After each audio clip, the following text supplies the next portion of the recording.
All right. Happy Thursday, everybody. LT's in the building.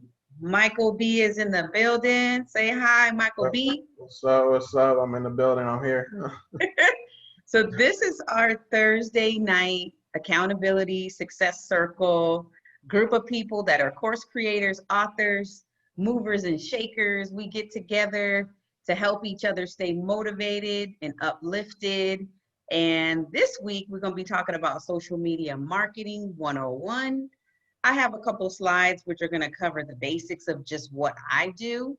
How do you use social media? Like, just in general, what would you say, So, Mike? so I would say I used to have a mindset where I wouldn't really post like that, and I would just use it just like in the word social. But I've kind of changed my mindset to know that we live in a unique time where people are making a lot of money and creating a lot of impact on social media. So the way I use it now is I look at it in terms of how can I provide value to people? How can I monetize my knowledge? So value first, and then the money will come after. Because I think if you focus on the money too much, then it's going to draw away from you. So I look at it as a place for me to post value, to provide to people, acquire clients, things of that nature, versus just being stagnant, like, oh, this is social. I look at it as business now versus like a personal thing. That's exactly how I was looking at it at first. Like, this is Mm, just fun for me to connect with people on Facebook, and yeah, my mom's in PA, so she could see the grandkids. yeah, She could see I'm cooking healthy meals, so she could yeah, be like, "Oh, I'm proud of you. You made a good meal." yeah. So I did do some research and find out a couple of the assumptions and myths and things that are out there with social media. And so I'm going to jump right into it. I do have a quote. I haven't heard it before. This is kind of like in my head. This is kind of like what I live by. If it ain't fun, you need to stop doing it. And so with social media, I'm always having fun with it, trying different things. If something doesn't work, I just don't worry about it. I just keep pushing.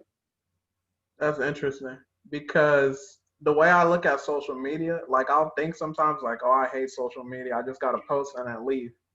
But maybe I don't know. Maybe there's a way for me to make it more fun. But naturally, I'm an introvert, so I kind of just like being reserved to myself. So I feel like it's work in a sense. If I'm Yeah. on it too much, if I don't just post and like get out of there. So See, I'm an introvert too, but because I'm a teacher and yeah, I can be an extrovert all day long at work in front I of feel that. everybody. Like, hey. I'm always the one telling everybody, good morning, how you doing? But then Mm, when I get home, I sit back, get my book. yeah, I feel that. I feel that. I feel that. Well, my husband's a total extrovert. So he's always like, let's go to this party. Let's go hang out. And I'm like, Yeah, can I just read a book? yeah, I have to be yeah, social for my job. yeah. I feel that. I mean, your energy gets depleted by the end of the day. That's the thing. Yeah. That's how they define extrovert. If your Versus, yeah, energy comes from people, you extrovert. If your yeah. energy leaves because of people, introvert. That's how I am. After a whole day, I might be at 27% or something. I need to get home and recharge. You know what I'm saying? uh, Oh yeah. All right. So I'm having fun. So I'm gonna go to the next slide, and it's gonna uh, talk about a couple more quotes. One of them is, "It's always more fun when we're all making money." And the last one is, "It pays to party," which I learned from my Mary Kay friends. I've done a lot of network marketing, a lot of different sales types of things. And so what I've done is put all my knowledge together to sell my brand. So that's mhm. why on the slide, you'll see my emblem, my logo. And so everything that I've learned from all these different gurus, I put it all together to benefit me and my brand and my customers. So if you hear me say it pays to party, that comes from Mary Kay. Those ladies, you Yeah. know Mary Kay with the makeup. I thought they were jewelers. No, the paparazzi is the jewelry. Oh, okay. Yeah, Mary Kay is Interesting. all about the foundation, the eye stuff. Okay. I Okay. used to be all over it like back in 2014, 2015, but Mm. after a while I was like, this is not really me. Yeah, I feel that. Like, Authenticity is real. yeah, like I'll wear it, but I'm not going to be the lady carrying the bag of makeup going to everybody's house. Like, Mm. it got old for me. I was like, I tried it. I sold some stuff. Mm-mm, Yeah. ain't me. So that's my little quote from Mary Kay. All right. And so here's some assumptions. This is what I used to think as a teacher. Okay. Like the first one, stalkers are going to get me. That's what I used to think. They're going to steal my identity. I can't be doing that social media because I literally would say this to people. Somebody's going to hack into my account. Like there's a Yeah. dark web. Because I would hear my students, middle school and high school students talking about, Miss Jimerson, do you know about the dark web? Oh, yeah. And The I'm other like, side of the internet. what? So I never really investigated. I just kind of listened to what people said and it scared me. Mm. So for a long time, I just put my boundary up and I was like, I'm not doing that social media stuff. So That's funny. what else? Your information will be stolen. I used to think that, but somebody actually stole my identity before I was even on social media. Oh, So wow. it had nothing to do with social media. Like they were Mm. literally getting credit cards sent to their house under my name, Dang. and they were paying the bill. Dang. And I had to go to the Social Security office and present myself as myself. And Hmm. I had to prove that I was who I was because I wanted to buy a house. And they were like, we have a couple of accounts under your name and you need to verify. So that happened before social media. So there was, no need for me to blame that on social media. And Yeah. then I used to say, oh, I used to be like, nobody spends money on social media. It's a waste of time. I used to tell my students, if you spend too much time on that or on Instagram and all that, you're gonna get dumber. I used to Oh, say man. that. Yes, yes. And then I Oh, used to man. be like, all they're looking at is nudes. Don't be looking at that stuff. That's bad. And then I would be like, social media is for people that don't have jobs. Like That's funny. this is everything I thought. Yeah. I People, was so ignorant. people making 100,000 a month off social media. Yes, yes. And even if you were to go ask some of my teacher friends in the teachers lounge right now, if we Yeah. were at work, they would tell you some of this stuff. Yeah, yeah. I mean, when you're not exposed to something, that's your reality, so it makes sense. So these are all the assumptions I can't, and there's probably 100 more, but these are just like the main ones that I hear people say and that Yeah. were in my mind. Yeah, I used to believe some of these as well too until I got exposed, and I was like, wow. It's a lot of learning, and it's fun Hmm. because every day there's something different. Yeah, that's true. There's some kind of update or something. So it's like it never gets old. Hmm. So those are the assumptions. Boom. And then these are the realities that I noticed, and you can tell me if you agree or disagree. So the first thing is, ain't nobody got time to be stalking you. That's a fact. Unless you're like Obama or Beyonce or something. Yeah. And then I tell myself, ain't nobody thinking about you, because sometimes I get overly concerned and self-conscious about things. Everybody's worried about their own problems, That's true. and they're looking for solutions. That's a fact. A lot of times they're looking online because they don't want to look through the books. Yeah. And then retailers are researching consumer buying patterns. Yeah, definitely. so they can figure out what is it that people are buying so they can market to them. There's like this documentary that came out on Netflix. It's called Social Dilemma. Have you heard of it? Ooh, I haven't heard of that. So basically, it was breaking down social media and how powerful it is, and just the different patterns that um, these big companies are using to basically control us in a sense. So I thought it was an interesting thing to watch. So Social Dilemma, I'd recommend watching I'm it. gonna have to watch that. Yeah, Social Dilemma. That's a good title yeah, too. yeah. It was crazy. So then I also learned online sales are exploding right now. Oh, definitely. So COVID people, too. yes, yes. Companies are making millions, Hmm. and this technology is not going anywhere. Old school marketing practices are dying, like Sears. I meant to say Sears and Kmart. Oh, you remember Toys R Us used to be a thing too, Hmm. and they're gone. So yeah, it's I crazy. used to take my kids to Toys R Us. That was like our field trip.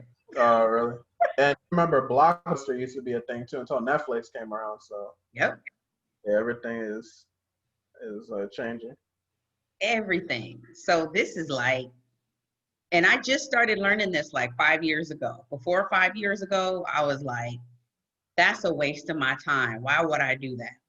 But now Yeah, I'm like, why wouldn't I do that? yeah. I mean, it's what you're exposed to.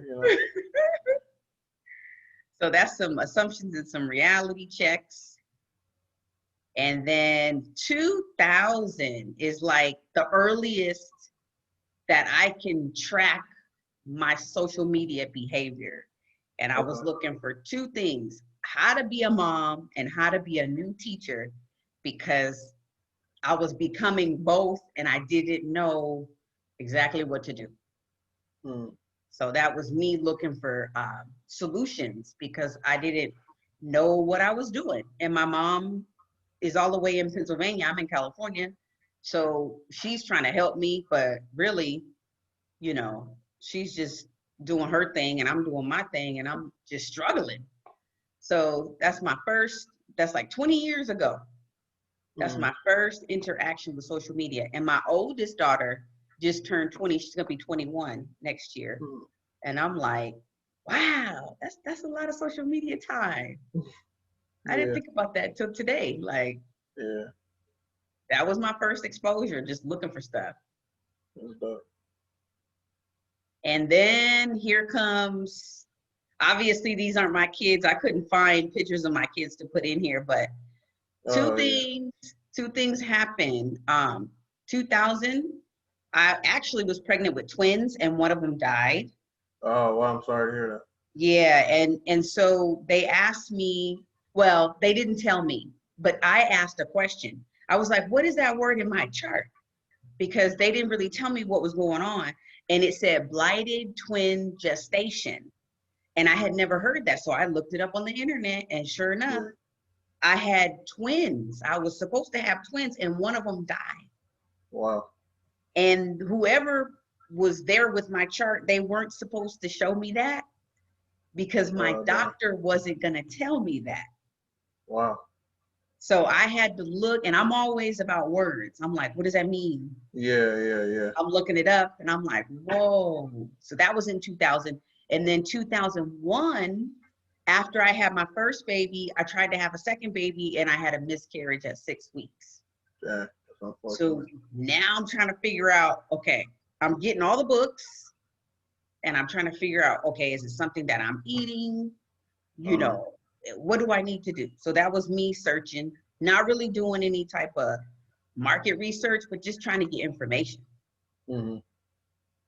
So then finally, I had some babies. I got three of them now. Okay. 2000, 2002, 2009. Oh, nice.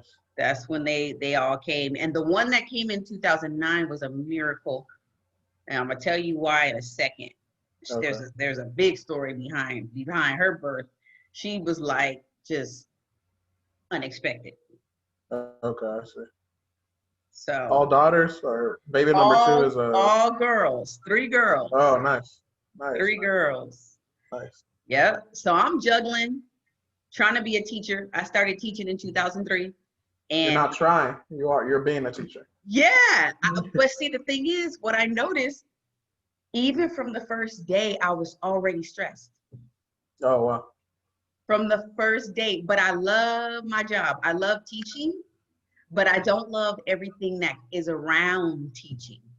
Mm. Like having to be a police officer and enforce everything, having Oh to yeah. be like a psychiatrist, a Yeah. therapist, a social worker. Yeah. You have to do everything, like how we do these webinars. Yeah. Like teachers do like 5 webinars a day, every day for 185 Crazy. days. Crazy. Underpaid. It's crazy. And you think about these people that are motivational speakers, how much they make for 1 hour?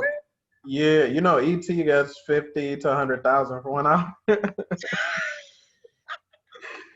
That's crazy. And I get paid $50 an hour as a teacher, and I'm on year 17. Yeah, man, they gotta do something about the system. Yes. So I didn't realize at the time, but I was loving my job. But at the end of the day, when all the kids left, that was me. Mm. And I kept telling myself, you'll be okay, with the positive self-talk. You'll be all right. Just keep pushing. You're fine. It's good. You're the teacher. No. Oh, So I was on the internet because I was embarrassed to tell people that I needed help. So I was just researching. mm. And then I got put in the hospital because I was too stressed. I couldn't handle it. Oh, wow. Anxiety, depression, all of that stuff. It happened. It like everything just like went boom. Yeah, that's real. And then I got pregnant again in 2008, and the baby was stillborn. So this was like, whoa, like Wow. unexpected, total disaster. Like, what the hell? Yeah. And then my doctor told me, don't worry about it. He said, just keep trying. And I'm like, really? This is like terrible. Because she was Yeah. 8 months. I was 8 months pregnant. Wow. And we had the name, we had everything. Her name was Jasmine Monet Jimerson, and she passed away. And it was the cord was around her neck. Sorry to hear that. So the next year, my third baby was born. She was a miracle. I was like, thank God, because I almost Yeah, gave up. it's crazy. Yeah, so that happened. And then I started writing my books. And that is what brought me like out of my depression, because it was like journaling. Yeah, definitely. That's good. So now I check my Google just to see what's in there. And most of those things that come up, it's something about my books. Yeah, you're the first option and you're all over, so that's good. Yeah, so it's like I always check it to see, what are the keywords that are out there. I'm Mm-hmm. making sure it's stuff that I put out there, basically. Mm-hmm. So those are my books. And then I started my YouTube in 2013. I didn't even realize that until today. Oh, wow. It says joined on May 8th, 2013, Mm-hmm. 1,662 views. Mm-hmm. And that was when I had 50 subscribers. Mm-hmm. And that was 2013. I was like, okay. I was just, this is just me doing it as a hobby, just to see if Yeah. I can get anybody to look. Yeah. 7 Habits of Highly Effective People.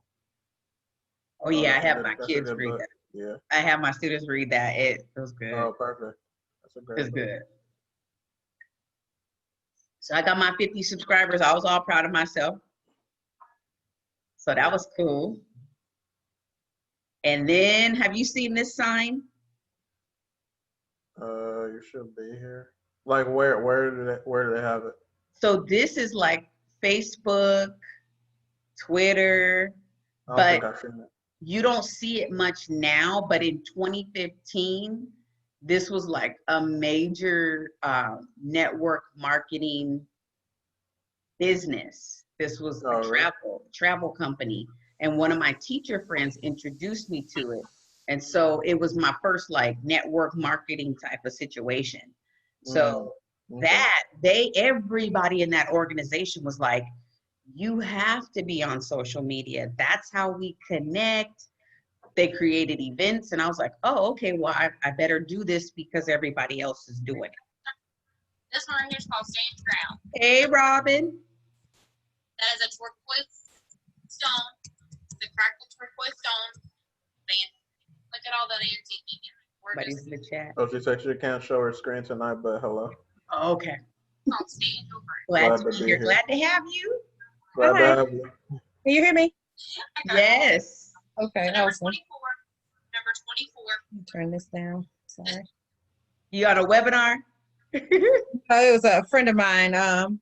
She sells paparazzi jewelry. She wanted me to tune in to her, but I turned it down. These are paparazzi. Oh, wow. Isn't that something? I'm all about the selling of the independent people doing their business. Yep. Yes. Mm-hmm. Yep. All right. So we're going through a slideshow. I'm gonna keep going through the slides. Okay. So this is when I got on Facebook, 2015. And then I got put in the hospital again for stress. So you could kind of see there's a lack of self-care happening in my life. So that was the lesson that I learned from that was, okay, I really need to take care of myself and stop trying to do so many things. So that's what my first book is about.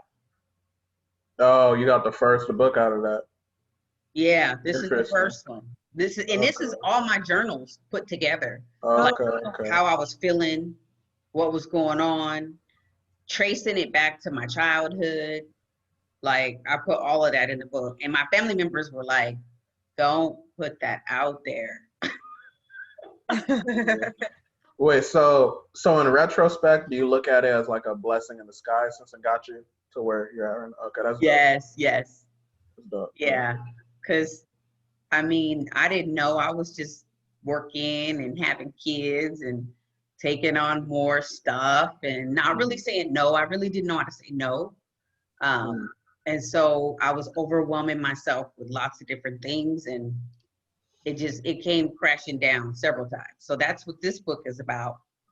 And I did this on my own, just watching YouTube channels and looking at, okay, how do people do this? Like, how do people format? How do people, I just kind of threw it together just by myself and people bought it. And I was like, oh, cool. Yeah. Wow. I didn't think it was gonna, be worth anything. I'm just like writing as just a journal and people were calling me and saying, wow, that was a powerful story. Like, they're like, I appreciate you being vulnerable and honest like that. They're like, I'm going through the same thing. And one lady was like, I just got out of the hospital yesterday for depression. And she said, I got your book. I saw you on Facebook promoting your book. And she's like, I got your book. I read it in one day. And she said, that was good. And I was like, oh, thank you. That's crazy. That's why I tell these people, like, you gotta stop sleeping on yourself because your writing could literally heal somebody. So it's like, that's low-key selfish if you don't publish your book, So it's great that you have that impact.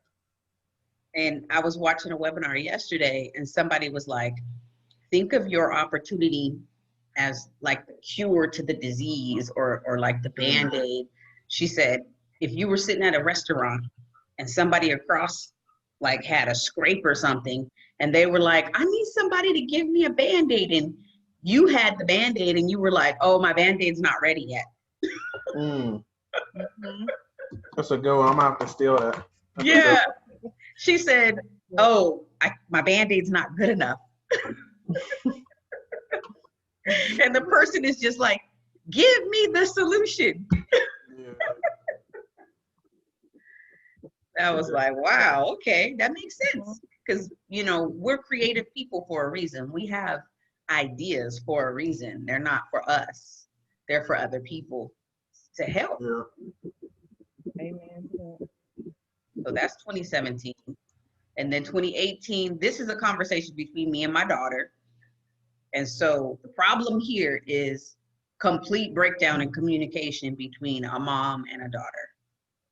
Like, she hit 17 and something happened to her brain that said, you ain't got to listen to her no more. So we were like at odds. Her whole senior year, we were at odds. And I was like, okay, I'm just going to write about this in my journal. And I'll put it together, put it out there as like a parenting type of thing. Because I was having parents asking me like, okay, what do I do with my kid? And I'm like, well, I don't really know, because your kid's different than my kid. And I can't really give you a solution or an answer. But what I did was I just put some of the issues that I was having with her, put it into the book. And then we just had a conversation about it. And people were like, it wasn't as big as my first book, but people were like, oh, okay, that's good. Thank you. I have little games in there for kids to play with their parents, like there's social media games in there, like where the kid gets to teach the parent how to use social media, and then they have a conversation about it. Oh, wow. And then I have a section. Oh, I'm sorry, Robin, did you want to say something? No, I said I like that. I like that idea. It's fun, yeah. There's at the end of the book, there's a page where, actually there's a couple pages where I asked my friends on Facebook, I said, what do you think 18-year-olds need to know? And they sent me their comments. And then I said, is it okay if I use your comments in my book? And they were like, oh yeah. It was like 81 different people on Facebook. Wow. They gave me their comments and I put them in the book and gave them credit. And it was interesting. And my daughter read them and she was like, oh, because it was stuff that I had told her. But, you know, when they hear it from parents, they're like, you know what you're talking about. They gotta hear someone. They gotta hear it from a third party. Yeah. So that was a fun book. And then this one is Common Sense. Is basically like, not everybody has the same sense of common sense. Like my mom used to say, you need to take care of yourself, but she never really explained what that meant. So I broke it down. Yeah. Okay. And then my company came in January, and that's what I do now with my online courses. And so here's some rules that I kind of came up with as a result of things that have happened to me. So number one, post one time a day. Either you're going to educate, motivate, or inspire, because people love things that are educational and they want to be inspired. Post only positive messages. Stay away from politics, religion, and sex, because people don't really want to get into that. That's like personal. Make sure you engage with everybody who reaches out to you. If they're reaching out to you, there's a reason why. I used to be a little nervous when I first got on social media, because again, I was thinking about stalkers. But people would be reaching out to talk, to have a conversation, to engage. And I kind of put up like a little wall. I had to stop doing that because I had to realize these people are asking for solutions. They're not trying to be creepy, or, you know, majority of people are not trying to be weird. They're just trying to get some solutions.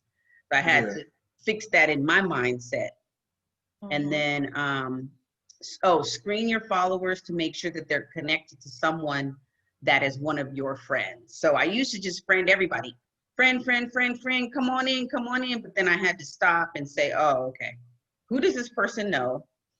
Who is this person? Like, what is it that they're trying to accomplish? What's their bio? What do they do? And then if it feels creepy, sometimes it is a creep. So sometimes I get a feeling about the person and I'm like, oh, okay. Like some people on Facebook, I noticed they want to like FaceTime you. They just met you and they want to FaceTime you right away. And I'm like, yeah, don't do that. I don't want to FaceTime you right away. No. So I had to start blocking people. And then avoid flirting by keeping your language neutral. Then I have a slide, what it means to be neutral. And then watch out for scams, people asking for money, offering to give you money, asking you to FaceTime, asking you to send nudes and sending nudes. I have had a couple guys to send me some nudes and I was like, oh no.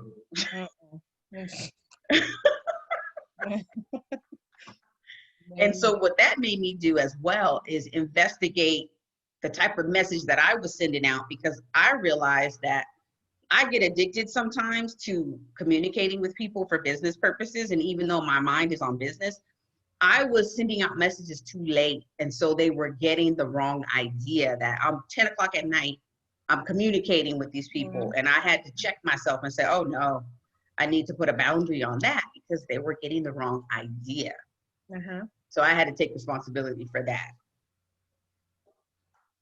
Here's Facebook. I started back in January, February, March. I had like 2,500 people. And then in April, that's when I signed up for a course from scratch. And in May, June, July, because of the connections inside a course from scratch, I was able to grow, because a lot of the people that are in course from scratch have lots of followers.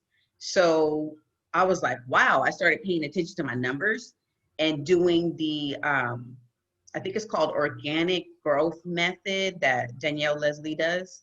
I started following what she said to do and get like 50 new people every week. So I started doing that in April, May, June, July, and I was like, whoa, numbers went way up.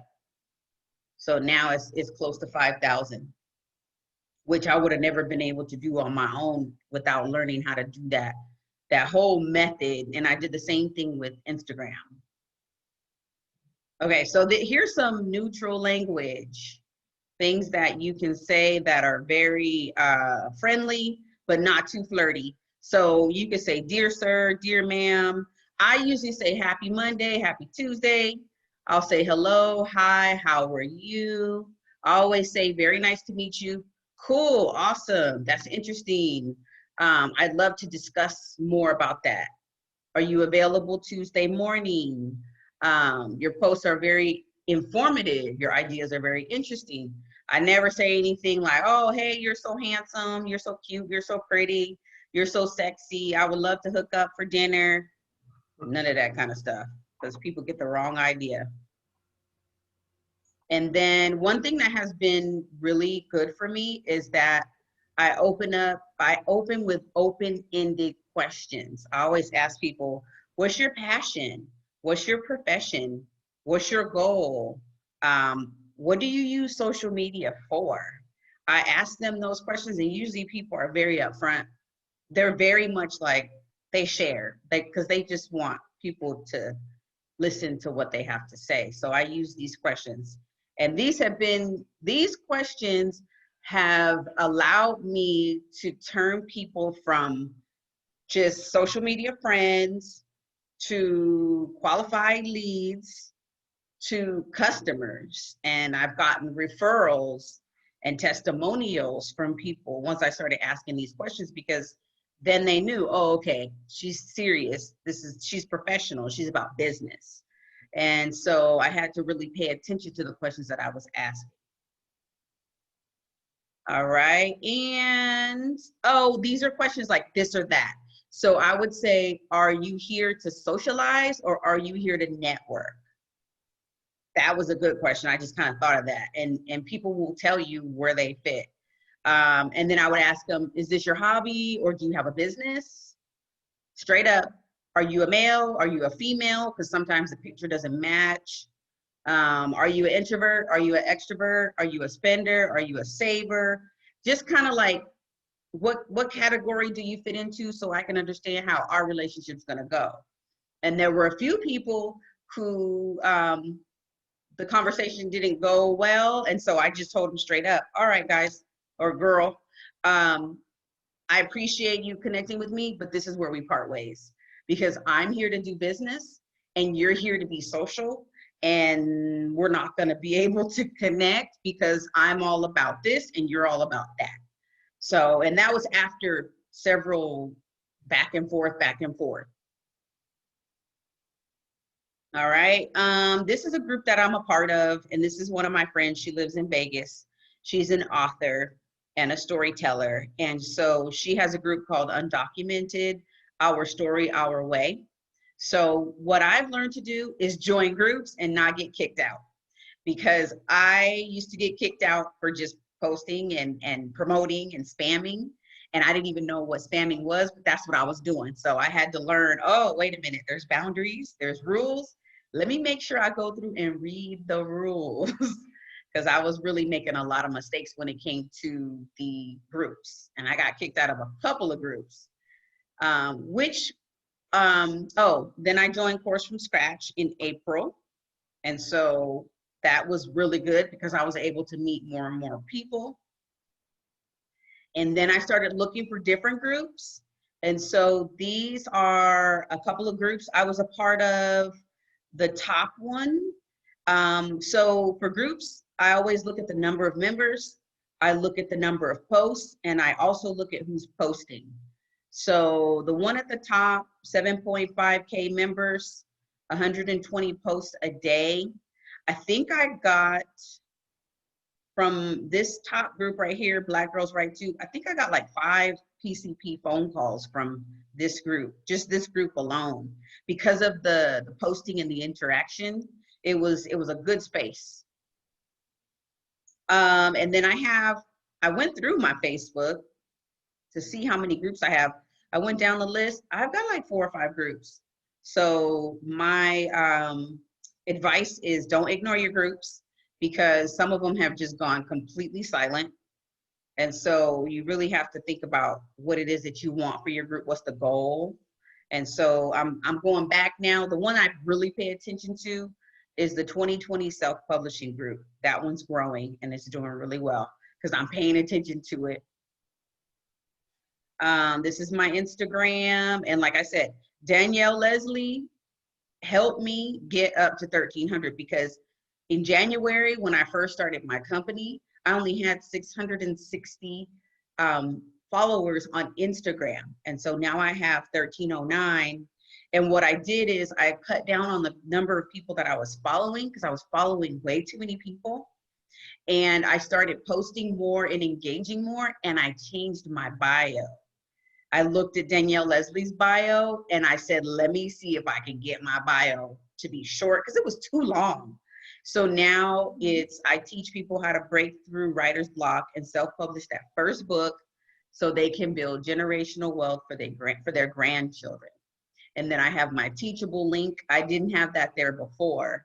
And every once in a while, somebody will go here and click on the Teachable link, and they'll sign up, they'll enroll, because you can enroll in my academy for free, but then the courses you have to pay for.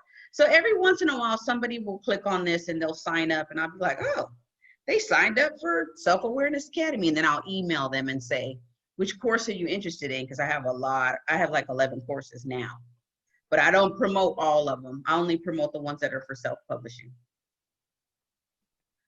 Okay, so here's a post for Instagram. Use the DM. I am always communicating with people who love to talk, because I'm connecting with a lot of teachers and writers. And so this is a typical post. It's usually like a 5 or 6 paragraph essay. Because I'm a writer and I'm very verbal and I like to talk a lot. So I'm attracting people. And so from here, it's very easy for me to say, okay, let's get a phone call. What's your number? Some people don't feel comfortable with the number. So I will give them my number first, and I'll say, text me your number so we can continue the conversation.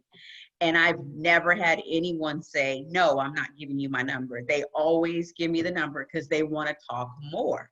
And they know I'm listening. I'm listening for the pain points. They don't know that, but I'm listening for their problem, because I'm going to provide the solution. They don't know that, but the conversation is friendly, it's engaging, but my goal and objective is to get a customer, client, / maybe we'll be friends. Who knows? So the DM is important. Here's another DM. This is from May 1st, 2020, 5 o'clock in the afternoon. This, I was nervous and intimidated because this guy is what I call a big fish. He's got thousands of followers and he's a principal. So if you know kind of how the politics go in schools, like I'm a teacher, I'm just a little teacher, and I reached out to a principal. And so to me, this was a little intimidating. So I just said, happy Friday, Mr. Torres. Have you ever thought about writing a book? I just threw it out there because he looked like he might be somebody. And lo and behold, look what he said. Let's talk this week. People have been approaching me about it. Or ASCD reached out this past week. And I was like, that's a major educational publication company. I was like, whoa, okay. And then I said, cool, how's Monday at 7? And then he says, I even have people talking to me about a move, very interesting. Because I was like, where are you from? He's like, I'm from New York. I was like, oh, I'm from California. You might want to come visit. And then I said, wow, let's try to connect around 4. And I said, okay, you're in New York, right? So that quick DM, I just threw it out there. I didn't know if it was going to work. I was like, he probably is not even going to answer me. And sure enough, boom, I was like, oh my gosh, I got a phone call. Got a phone call, didn't get a sale. He didn't go with me, but he ended up sending me 5 referrals. And I asked him, I said, it's okay if you don't go with me, but could you please like help me with my social media? Cause you got thousands of followers, yo. And he was like, since you're from the East Coast, yeah, I can help you out. I was like, thank you. So he is still helping me. This was May 1st when we first met.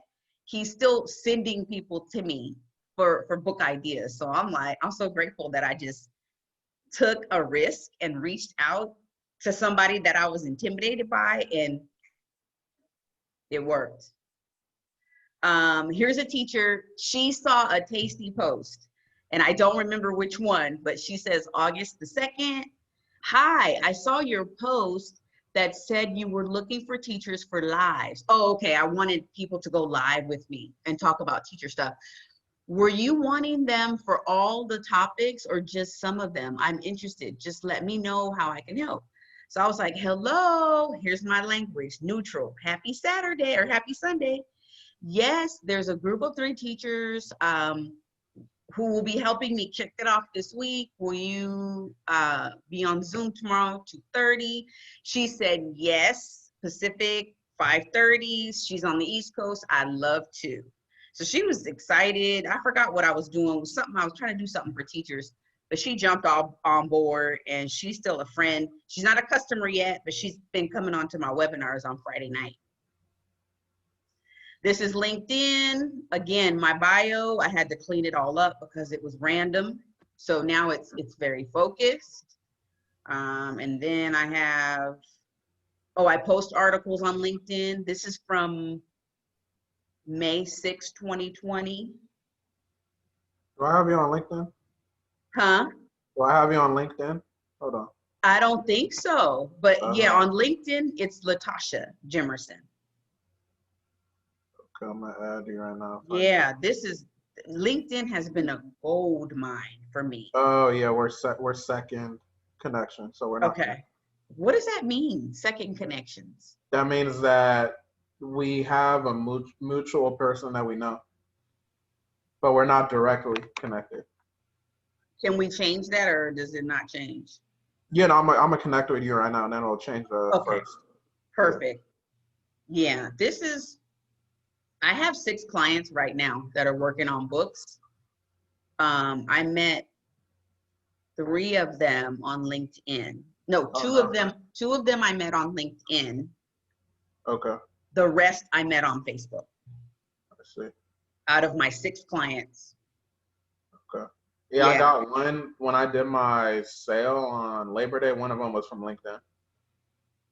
They spend money. They're serious. Yeah, they're professional. They're older crowd. Definitely. I noticed that they're older. They like to read more. They like to write more. Yeah. So it's been good. Definitely. This is an article. I always look for the people that have a lot of reactions. Oh yeah. So my articles don't really get that much reaction because I don't do it consistent enough. But there's some people that I connect with and I look to see, okay, how many reactions? And then I start interacting with those reactors and building relationships with those people. This is my Twitter. I just boofed it up and put my bio. So it's the same bio on Facebook, LinkedIn, Instagram, Twitter, everything. It's all the same bio. So people are not confused. Like, well, what do you do? Who are you? It's right there. Yeah. And then my website is there. And then you're February 8th? Oh yeah, Aquarius gang. Yeah. Yeah. Robin, when's your birthday? December 15th. December 15th, right before Christmas. Is that Capricorn? Or no? Yeah, yes, Christmas. And we get separate, there's 4 December birthdays What? in my immediate family. So we still get our birthdays and Christmas separated. Fun. That's Sagittarius, Michael. Oh, that's Sagittarius. Okay. Sagittarius. Yeah, we get them separated still, so I think that's great. You get double the gifts, huh? We do. That's good. Wow.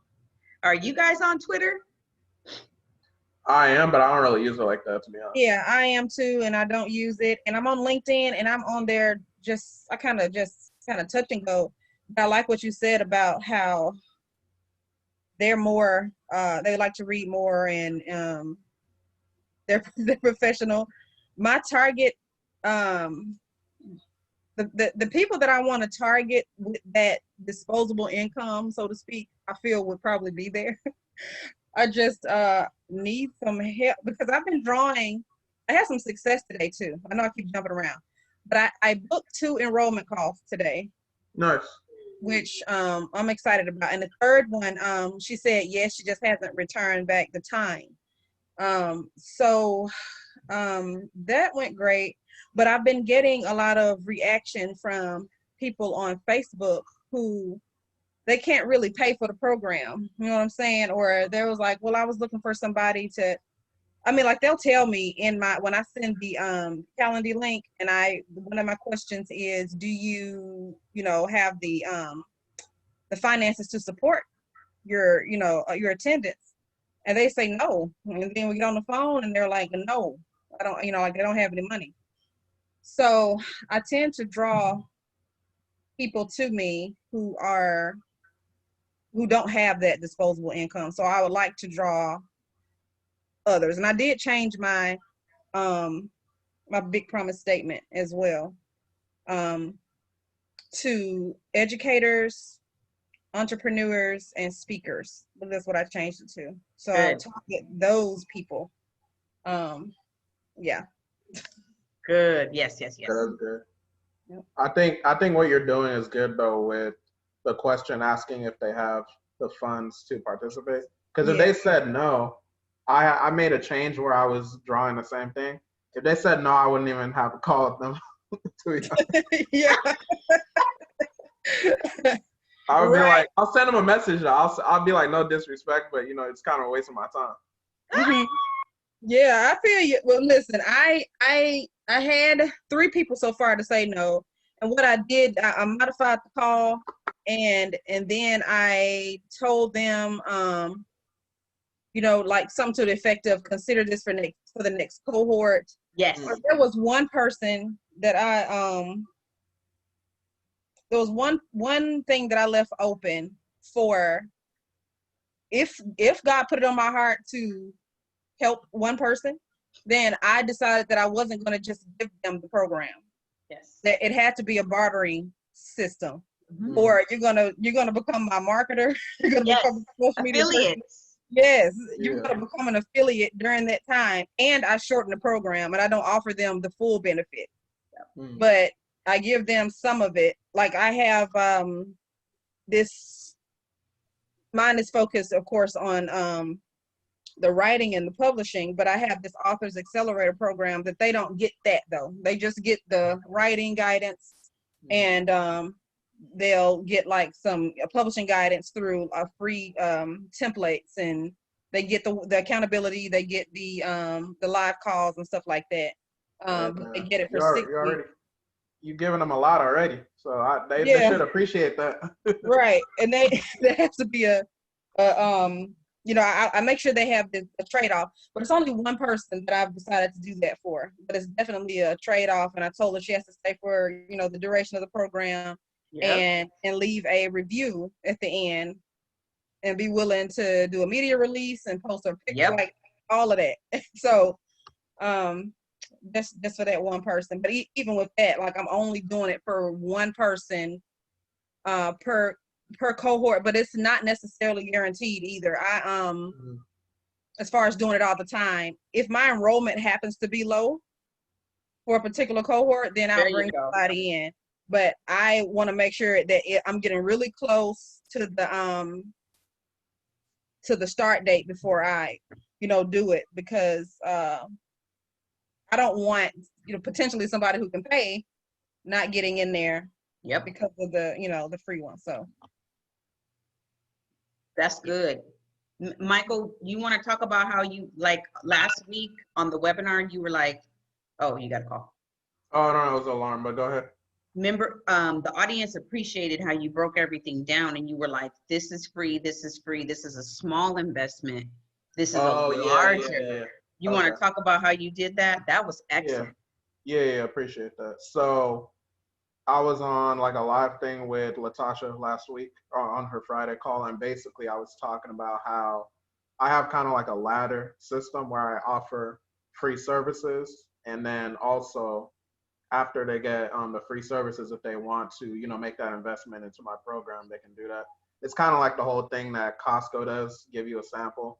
So my samples are a replay of my live masterclass along with the workbook, and that's good too because it helps people that don't know how to start as well as people that have like hella book ideas or if they just can't focus on what they have.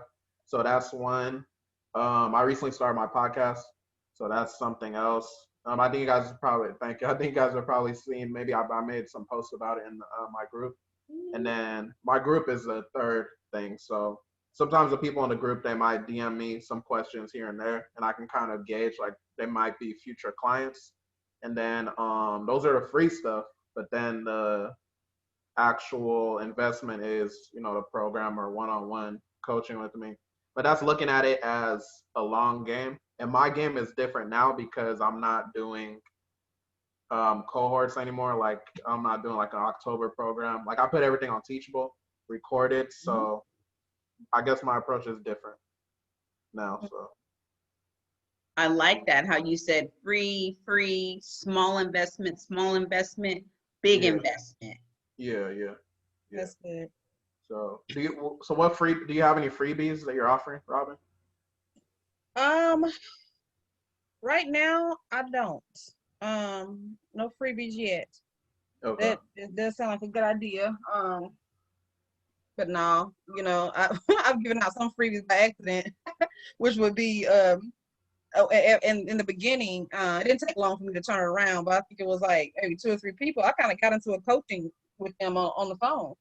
Oh yeah. And it's kind of hard because, you know, I'm from the South and we're used to just talking to people and seeing what they need and stuff. And Yeah. I got to coaching, and I was like, whoa, I just let them have this phone call. So Yeah. Whoa. I don't do that anymore.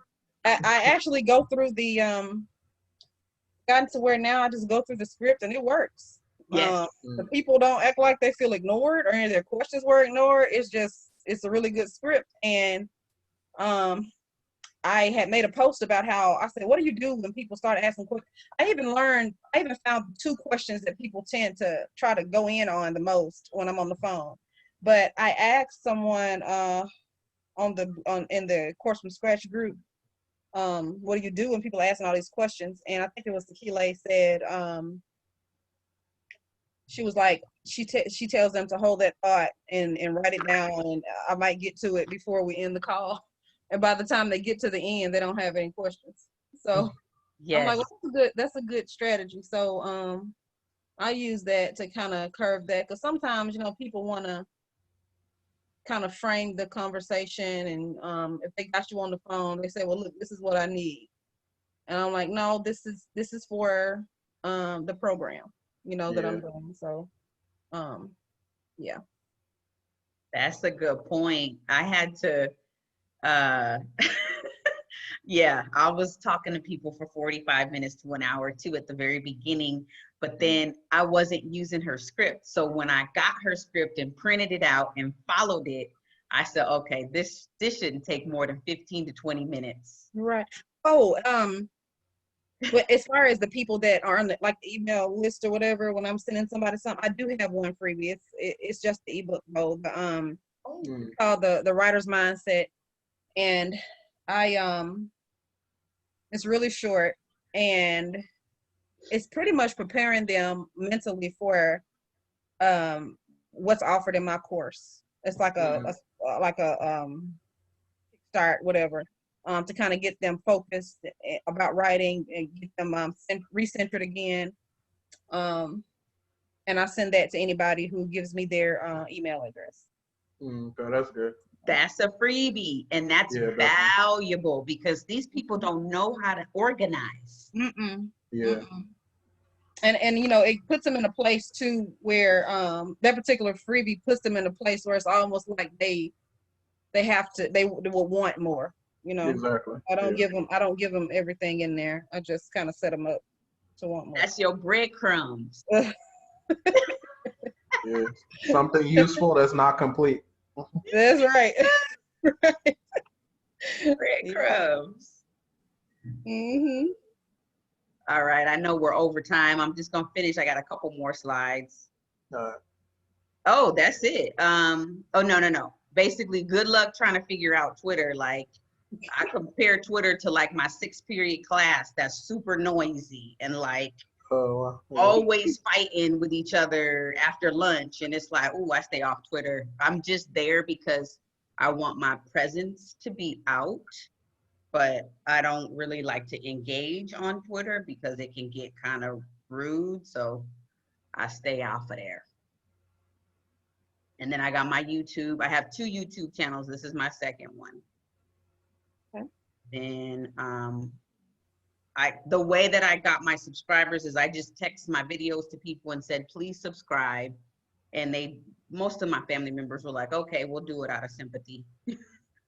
And then I have a script, and I can email this to you guys of how to get people on a phone call. It don't seem like you guys have too many issues with getting people on calls, because you had 2 calls today, Robin. That was awesome.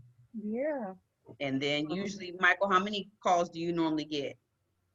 I mean, it varies. It depends if I'm working towards it, because I'd be in and out. I might be working on something else versus my book stuff, but yeah, it can be consistent, it could be non-consistent. It just depends on my effort, really. Okay. So if you're enrolling, then you're making more calls, but if not, then Yeah, definitely want to hop on a call, because that's when I can sell them more, if you will, or give them more information. And I think it's just good for human interaction versus just messages back and forth. okay.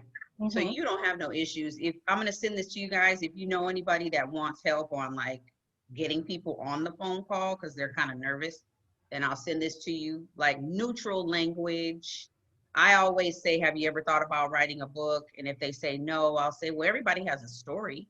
You might want to just think about it. And then they'll say, oh, really? And then I'll say, do you know anybody that might be interested? Sometimes they say yes. Sometimes they say no. So this is just kind of the people who are like excited. I get them on the phone immediately. I call them the hot fish. Like you frying fish, you want to get that fish out while it's hot, and you want to start tearing it up. You don't want to let people get cold and then they're not interested. Like, Right. So that's that, not interested. And then what if they approach you? On my scheduling link, I have a 15-minute discovery call is free. And then I have for a coaching call for an hour is $150, and I put that there. So they don't click that button. They 15 minutes is free. They respect that because it's right there. So once I started doing that, I stopped. because they were getting me at the beginning. They were getting me. Yeah. Me Yeah. too. Yeah. It's Crazy. psychology. It's psychology together. You don't have to work as hard. Yeah. Seriously. And then I always confirm before the call, so that's kind of standard. And then these are some questions that I had to ask myself, and I ask this to people all the time. What's the problem you're solving?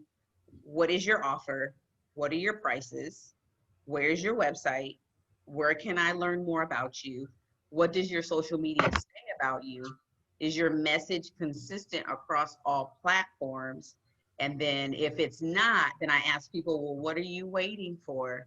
Because if people don't know your message, you can't market because they're confused. Like some people, I'll go to their Facebook and then Instagram and then LinkedIn, and it's a completely different person, different picture, different bio. And I'm like, well, how's anybody gonna know what you're doing if you're confused? Which is exactly how I was confused, posting food pictures and all kinds of just stuff that didn't have nothing to do with nothing. And then when I stopped that, that's when I started making some money. So I was like, okay, this is what I got to do.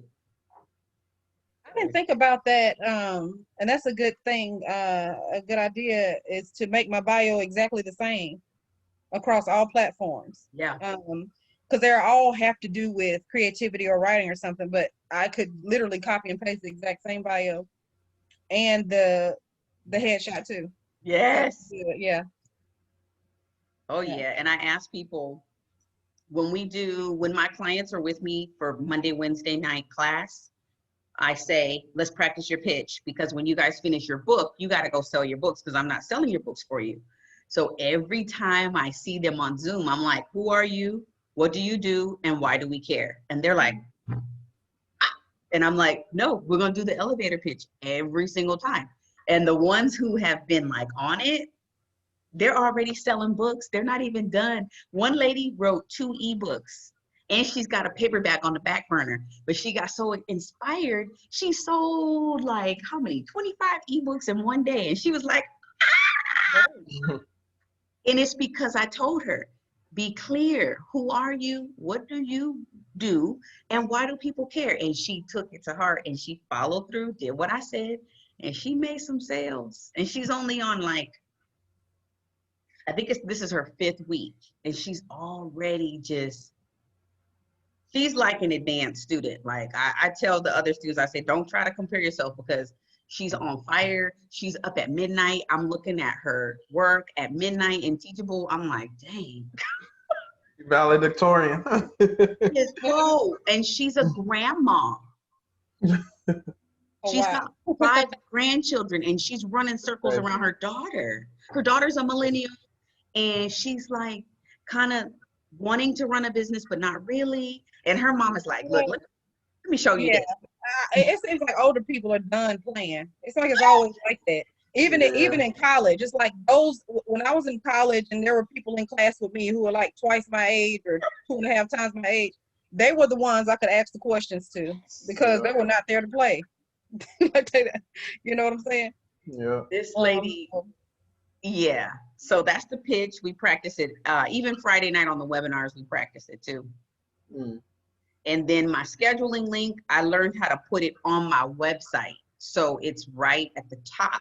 So I'll tell them, go to the website, take a look at the scheduling link, click it. You can even go read the testimonials. Everything is right there. So it's easy for them to find it. I explain it. They know what to do. And that's it. Happy hunting. That concludes our presentation on Social Media Marketing 101. Have a beautiful evening, y'all. We are out the building. All right. Righty. Good night. Good night. Anything else? That'd be all. Not on my end. That's enough, huh? That was great. Great conversation. All right. So I'll see y'all next Thursday. Feel free, if you want to come to the webinar tomorrow, let me know if you're free at 6 Pacific. It's a guy, he's talking about, it's a Black guy. He went to Spain and he studied Spanish and he's a teacher. And so he studied there, worked there and just, he's all about Spanish. And so he wrote a book, How to Study Abroad and Work Abroad. So he'll be on tomorrow night at 6. Okay, sounds good. Thank you. No problem. Y'all have Thank a good you. night. Have a You blessed too. one. Y'all have a blessed one. All right. See you. All right, bye.